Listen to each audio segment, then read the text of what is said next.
La entrevista a la carta.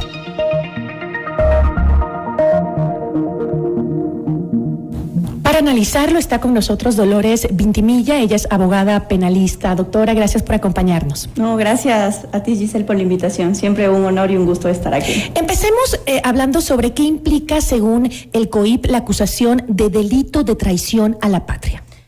Claro, bueno, como ya lo anticipaste, existe el borrador del informe de la comisión donde establece que el presidente de la República hubiera incurrido en varios tipos penales. Tenemos el traición a la patria, tenemos cohecho, tenemos concusión y tenemos peculado.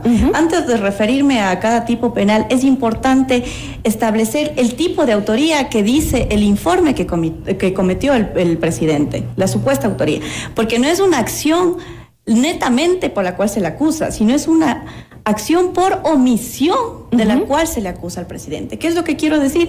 Que no hizo algo.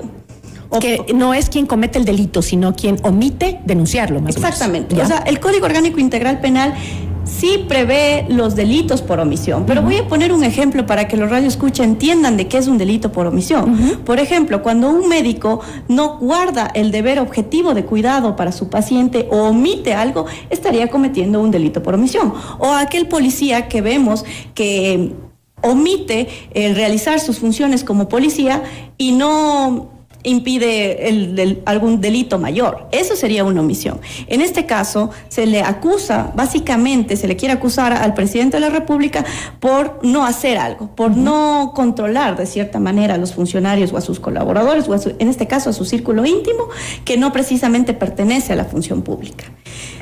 Partiendo de eso, a mí me llama la atención el tipo penal que tú mencionas, pues traición a la patria. Y el tipo penal se encuentra establecido en el artículo 353 del Código Orgánico Integral Penal.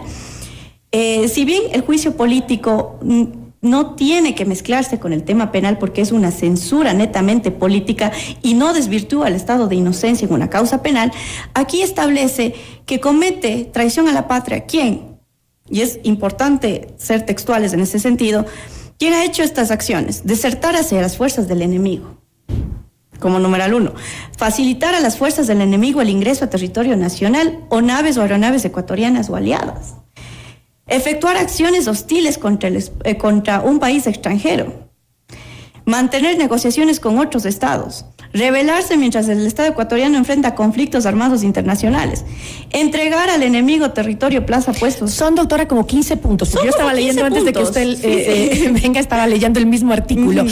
Y sobre todo que este artículo tiene que ver con conflictos bélicos. Exactamente. ¿No? Ahora, ¿tiene coherencia entonces que la Asamblea haya recurrido a este delito para buscar la destitución del presidente? A mi sentir, no. No le veo que se encaja. Incluso en el inciso primero habla acerca de tiempos de paz y tiempos de guerra. No estamos frente a un conflicto y no estamos frente a un conflicto armado, ni guerra interna, ni guerra con algún otro país. Claro, yo comprendo y trato de entender las intenciones de la Asamblea porque el artículo 129 de la Constitución, para que se dé un juicio político, establece varios requisitos. Y uno de esos es que se vea en ciertas causales. Y son 3. Delitos contra la seguridad del Estado, delitos de concusión, cohecho, peculado o enriquecimiento ilícito, que creería yo que más bien se encaja en esta segunda causal. Y 3, por delitos de genocidio, tortura, desaparición forzosa. Entonces usted me está diciendo que a la Asamblea se le están como terminando las razones constitucionales para justificar la destitución del presidente. Yo lo que creo es que de todos los tipos penales que hace alusión la Asamblea, porque recordemos que hace de concusión, cohecho y peculado, este no tiene sentido. Ok. Ahora, el informe de mayoría recomienda enjuiciar políticamente al presidente Guillermo Lasso por haber adecuado su conducta al artículo 129, usted lo mencionó, numeral 1 de la Constitución, que prevé como causal de censura y destitución del cargo público representativo el cometimiento de delitos contra la seguridad del Estado. ¿Qué significa este supuesto adecuamiento de la conducta del presidente? ¿Me puede explicar, por favor? Este tipo de delitos contra la seguridad del Estado, sí tiene que ver con el tema que acabamos de leer, que a mi criterio no encaja. A mi criterio, el presidente no ha cometido o no existe una presunción o algún indicio que se pueda suponer que se ha atentado a la seguridad del Estado. sino más bien es un tema que yo lo analizo desde el tema del derecho penal económico, no contra la seguridad del Estado. No hemos puesto en peligro la seguridad del Estado, ni siquiera de los ciudadanos. ¿No hay responsabilidades penales sobre este hecho? ¿No? ¿Ninguna? O sea, en el caso en concreto, considero que no. Ok. Considero que no. Porque de los tipos penales que hace alusión el informe, el de cohecho, el de concusión y el de peculado no tiene nada que ver contra la seguridad del Estado. El único que se podría más acoplar a esta causal es el que acabamos de leer de traición a la patria. ¿Y cuáles son o podrían ser las causales legales y constitucionales que le quedarían a la Asamblea para poder destituir al presidente? Recordemos que existe ya una investigación penal que si bien no es independiente a la censura política, sí puede determinarse indicios por el tipo o por el tiempo en el cual se está abriendo la investigación, ya que todavía no existe un enjuiciamiento, ni siquiera una formulación de cargos. Existen indicios suficientes para suponer la existencia de un cohecho, de un peculado y de concusión. Y esas son las causales establecidas en el numeral 2, en el cual la Asamblea puede proceder a solicitar un juicio político, a solicitar a la Corte Constitucional que se admita que se realice un juicio político en contra del presidente. Ahora, ¿podría, en su caso, el presidente recurrir a la justicia para blindarse de una posible destitución por parte de la Asamblea Nacional? No, que si otra vez hablamos de las típicas acciones de protecciones que nos han planteado en jueces que ni siquiera son competentes en el territorio. No, yo creo que es prostituir a la justicia recurrir a esas viejas prácticas, la verdad. El presidente tiene la oportunidad, el proceso así lo dice, en el momento, si es que así la Corte Constitucional, bueno, primero que si la Asamblea decide abrir el juicio tiene que ir a la Corte Constitucional. Abrir la Corte Constitucional, si la Corte Constitucional admite el juicio político y el presidente tiene la facultad, se abre un periodo de prueba, donde se anuncia la prueba en 10 días y 10 días adicionales para evacuar y practicar la prueba. Entonces el presidente ahí estaría ejerciendo un verdadero derecho a la defensa en ese sentido. Yo considero que no cabe bajo ningún motivo el pretender acudir a la justicia ordinaria o a la justicia constitucional cuando hablamos de este juicio político. ¿Y cómo sería el proceso ya en la Corte Constitucional? Es decir, ¿cuáles serían los argumentos que debe analizar la Corte Constitucional para dar paso o negarse a ese juicio político? Bueno, básicamente la Corte Constitucional tiene que determinar si se cumplen con los requisitos del artículo 129. Es decir, que hay una solicitud de los asambleístas en este momento creo que son 44 asambleístas que tienen que solicitar el juicio político, porque es la tercera parte. Tiene que determinar si es que evidentemente se cumple con los requisitos, que son el numeral 1, 2 y 3. Y también, en base a eso, estudiarán y determinarán si es que existe o no la posibilidad para la admisión a un juicio político. Si es que la Corte Constitucional determina que no se cumplen los requisitos o que no existen los suficientes elementos para determinar que hay una causal de juicio político, se archiva. Y esa decisión no es apelable. Pero si es que la Corte Constitucional determina que sí hay los suficientes elementos, admite el proceso y a su vez pasa el expediente a la Asamblea, que el presidente tiene que remitir al CAL y el CAL a su vez pasará a la Comisión de Fiscalización. Y ahí es donde básicamente se abriría la etapa de juicio, o sea, la etapa probatoria, y se evacuarán las pruebas pertinentes de cada lado, de la Asamblea como pruebas de cargo y del presidente como pruebas de descargo.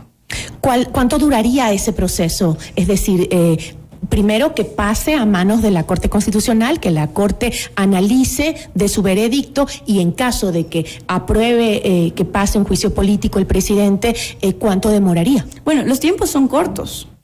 Cada tiempo o cada etapa, por decirlo de esta manera, lo máximo que se toma son 10 días. Entonces yo no considero que debería demorarse. Y esta precisión la hago porque he escuchado de varias personas que dicen, bueno, pasa a la Corte Constitucional y se demorará. No, todo está establecido, los tiempos están establecidos por la ley. Entonces la Corte Constitucional tiene la obligatoriedad de pasar el informe, ya sea admitiendo o negando a la Asamblea Nacional.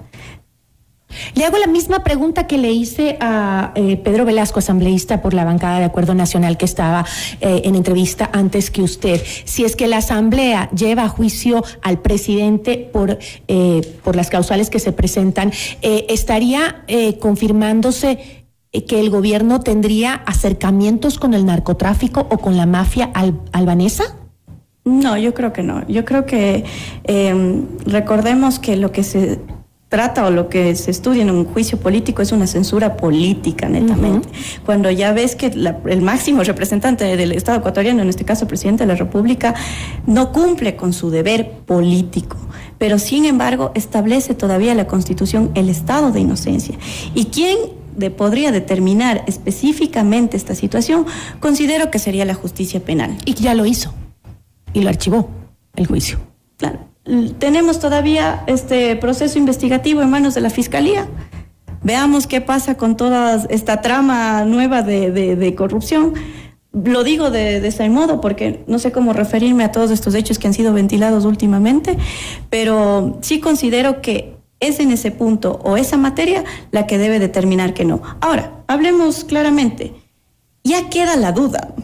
Si es que hay un juicio político donde se determinan tantos indicios y tantos, no solo de que existe un proceso penal, o no solo de los mismos que están en un proceso penal, sino ya de cierta responsabilidad de ciertos actores políticos y actores relacionados al gobierno, yo creo que la Fiscalía ahí sí debería encaminar su investigación en ese sentido, porque ya estaría delucidando bastante información. Y los ecuatorianos, pues bueno, también tendríamos nuestra opinión al respecto.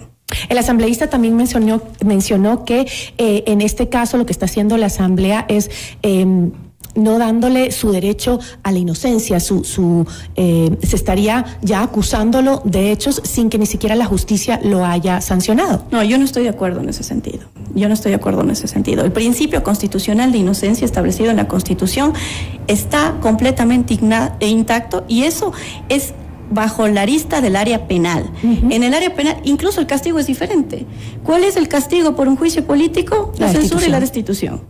Pero no estamos hablando de cárcel, no estamos hablando de condena, no estamos hablando de reparación integral. Para eso está la Fiscalía, la Justicia. Exactamente. Se mantiene incólume el estado de inocencia del presidente. Pero si ya hablamos de un proceso penal en el cual se determine ya con pruebas, ya en juicio y con una sentencia ejecutoriada, eso sí destruiría el estado de inocencia del presidente de la República. Mientras tanto, no, esto es una censura política, nada más. No debemos mezclar ni confundir con el tema penal. ¿Cuál sería su conclusión en este caso de lo que está haciendo la Asamblea en este momento? Yo creo que la Asamblea sí, si bien está actuando conforme sus funciones, conforme lo determina la ley, sí creo que debe actuar con un poquito de mayor objetividad en el sentido de cuáles son los tipos penales o las acciones que ha cometido el presidente, o omisiones en este caso, que ha cometido el presidente de la República. Existen elementos, yo considero lo personal, sin hablar del tema político, sino netamente jurídico, que sí existen los elementos para investigar. Pero de los tipos penales que tienen relación. Por ejemplo, el tipo penal de traición a la patria para mí no tendría sentido. Entonces ahí sí debería ser un actuar más objetivo de la Asamblea, incluso para demostrar al país que no se trata de una persecución porque política. Dentro de las funciones de la Asamblea está fiscalizar. Exactamente. Y nosotros como ecuatorianos pedimos que también se fiscalice y se controle, pero que no se vea como una persecución por poder, sino que cumpla su función de fiscalizar. Y bueno, también cambiar las cosas. Y querer empujarlo de esta manera con estos puntos legales que no le calzarían, por lo menos a la intención que tiene el legislativo, pues también le quitaría un poco de legitimidad a su trabajo, a esa fiscalización que queremos los ecuatorianos. Sí, efectivamente, yo considero que por eso hablaba de una objetividad, para que sea legítimo y que no se trate de persecución, sino cumplir con su rol de fiscalización. Tenemos las pruebas suficientes y claro, como lo había mencionado en párrafo anterior, también el presidente tiene la facultad del derecho a la defensa, es decir, en esos 10 días él podrá anunciar la prueba y en los 10 días que la Constitución y la ley le otorga, se podrá evacuar la prueba. Entonces, si dentro de ese proceso se determina que no existen los elementos y que no se ha cumplido con el tipo penal que hace alusión la Asamblea, pues bueno, se archivará el proceso. Con eso me quedo, doctora, le agradezco muchísimo. No, gracias a ustedes por la invitación. Agradecemos a Dolores Vintimilla, abogada penalista.